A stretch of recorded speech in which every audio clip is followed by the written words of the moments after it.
Connecting an Intex pool to PVC. Back in the old days, all of their connections looked like this. I've done a video before showing how you convert theirs, which generally you need this piece that unscrews. These can be used if you cut the hose and remove it that way.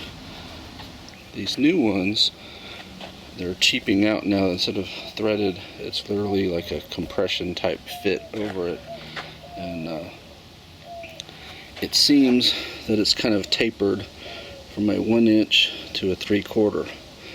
So your first thought is, oh well, we'll just put a 3/4 over it or a 1". Well, here are some of the issues. So this is an 1" to 1¼ adapter I got. This is an 1". Now that looks like that fits well, except if you look inside there, it doesn't leave you much room, and I'm afraid if I tried to cement that, it wouldn't have enough. So if you put it to about there, which is the right depth, you're not really sealed up on the other side, and I fear it would leak. And since you'd have to cement it, you couldn't really put like caulking or RTV or anything on there to seal that, because I think it would mess up your cementing. Thought was like doing basically a 90, not this T here, because that would give you the ability to flush mount it on one side and then run your pipe up in there, or you could even use these T's and just block this side off with an end cap, or run more plumbing, however you want to do it. That's a 3/4 and it doesn't fit. So it's really, even though I say it's tapered from 1" to 3/4, it's not quite down to 3/4 here. Otherwise, I think you could just pop one of those on there and be done. So I think this is the smartest option. This is a 1" ball valve, and you can basically need 2 hands because I'm pushing it through, but you can flush mount that, have plenty of room in there, and also you have the shut off, which really you want to shut off at these, because if you have to disconnect your filter for any reason, you don't want water just rushing out of there. So this is probably what I'm going to do. I'm going to clean this up with some alcohol, prime it, cement one of these on here, one of them on here, not using that. This is what I'm talking about when I say prime and cement. So you start with the purple primer and you coat it on both surfaces, so the pipe coming out and the fittings inside. You can see a little bit of purple there showing out. And then after it's primed, you put the cement. Some say put it on one surface. I went ahead and put it on both. Pushed it together, hold it together for about 30 seconds to a minute, and then it should dry and set. And you see it's on there. I'm trying to twist it and it doesn't move. So why didn't I film putting it on?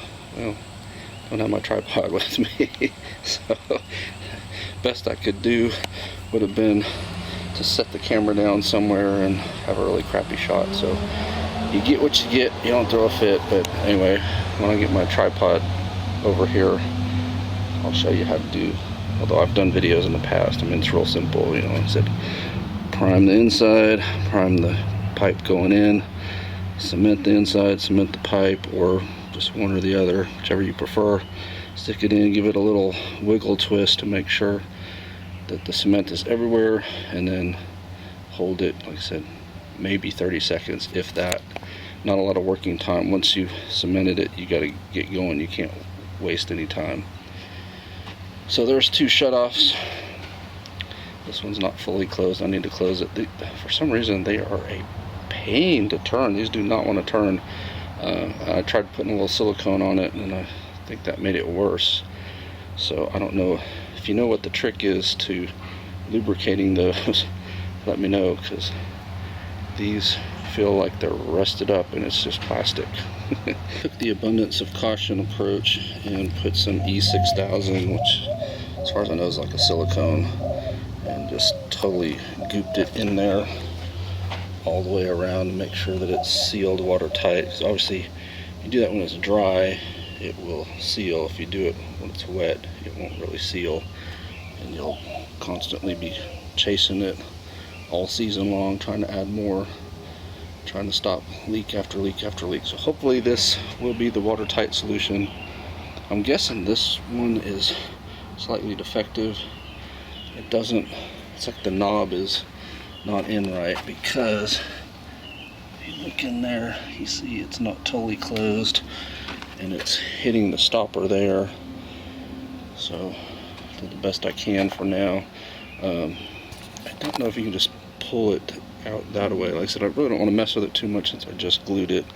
I want to really let that have ample opportunity to dry and seal, because a leak here will be a major problem down the road, whereas I can just, right now the water level is below there, so that's not an issue right now, but I can have plenty of time to put plumbing past here, eventually get it switched over from inch to 1.5, which you see my old pool, there was the setup there.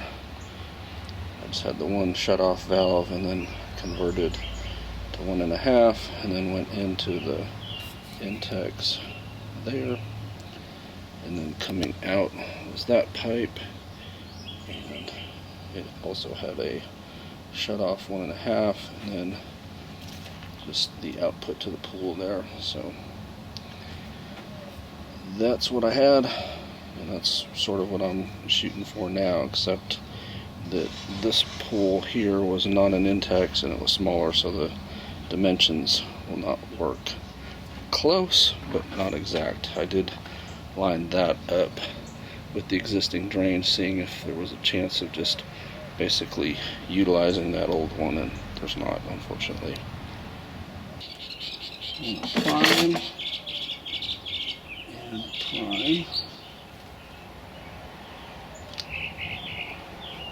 And I'll leave it to you if you want to cement and cement, or just do one side. And then push it in, give it a little bit of a twist, and it will secure. Obviously give it some time, don't put water pressure on it right away, but I mean, it dries very rapidly. And this is the part where it's a little bit rocket science, but more art and luck. So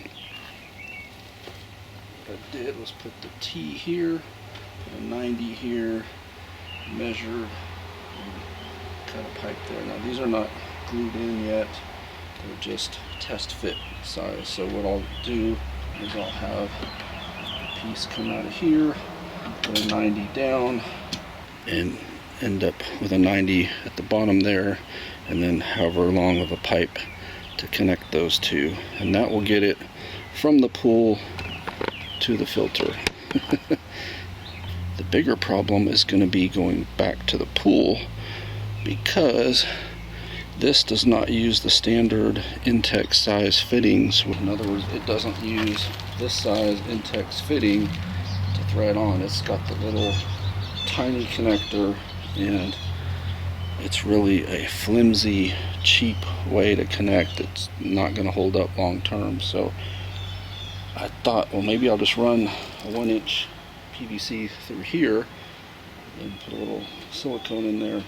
Well, 1 inch is too big to go through that hole, so we're stuck with their piece. I may be able to rig it up kind of like that, and then put a 1 inch to 1.5 inch conversion somewhere along the lines, because you got to go 1.5 inches. Basically everything this size has to be 1.5 inches. You can't do the inch on there or it won't seal. So they really, year by year, try to make it harder and harder on you to do what I'm doing, and they just want you to use these flimsy type hoses, which, like I said, for this pool you can't even use this hose. You have to use an even flimsier hose. Probably wouldn't even last a whole season. Alright, there it is, cemented, and I'm going to wait till the water level gets just a wee bit higher to see if we have any leaks there yet. Hoping we don't. We shouldn't, but you know, stranger things have happened. And it's not leaking anywhere that I can tell. The water that you see on the side of the pool there is from me putting an extra hose in here, and the stripe there is actually glue, cement, whatever you want to call it, not water coming down. So everything is looking perfect right now. So once this water fills up a little bit more, I'll be able to flush that, hopefully. I think the water level is high enough now. Hopefully we can give this thing a test flush.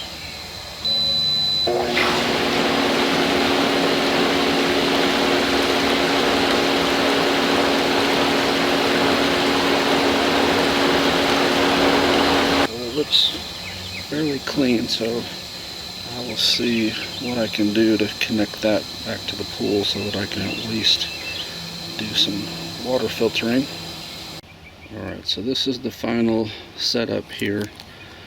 Now, yes, it would probably be a better idea to run the two 1-inch pipes down into a 1.5 basically T situation, so that I'd get a little more flow. That being said, even with this choke point here of the 1-inch T, it's still putting out enough water to keep that filled. But yeah, probably a better idea would be to do the 1 inches into a 1.5 T rather than the way I did it. But you know, 20/20 hindsight's always great. You definitely want cutoff valves at every possible opening in the pool. Ideally, I would have done 1-inch cutoff valves all the way around. However, I only bought the 2 and recycled this one from a prior pool, so it's working, it's not leaking. That being said, it's different size. No leaks here. This is all recycled PVC. You see I cut it there, spliced in an old 90, and then spliced it there to the old piece that had the cutoff, and I was able to salvage that 1-inch connector there, so it goes back into the pool. But yeah, it's really frustrating when they keep changing sizes, because it used to be everything was basically a 1.5 inch, and you used the electrical bushing to make it convert from the PVC to the Intex pool. You know, basically that right there. So no leaks, but now I have another problem. It's saying that it doesn't sense the flow, even though it's flowing very well. Good news is I don't see any leaks. Any water you see on the ground is not from leaks, it's from me cutting the pipe with water in it.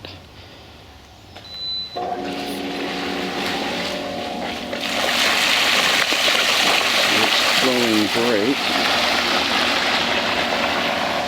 Nothing tripping, but this will come on and say low flow here in just a second. The other suggestion that was made to me, and you know, honestly, I didn't even think about it just because I've always done the PVC and I've been doing this long before, but PEX is something that has come out since I started doing these pools like this, and that's probably a better choice. It probably offers you more options, particularly with squeezing onto there and stuff. The thing that may make it prohibitive is cost. I looked, now obviously I don't need 300 feet, but 300 feet of 1.5 inch PEX was like $625. So that would be more than a lifetime supply for me doing these pools. You know, a new one every couple of years as they fall apart. But PEX offers a lot of advantages over PVC. For me, already having a lot of these fittings made, the PVC just made sense. Now I don't know if you can connect PEX to there without still using PVC like I've done, but it's something for, I guess, another project, another pool, another video later on. Let me know what you think about switching to PEX, if that's the way to go. It seems to be the way to go for all the other plumbing stuff.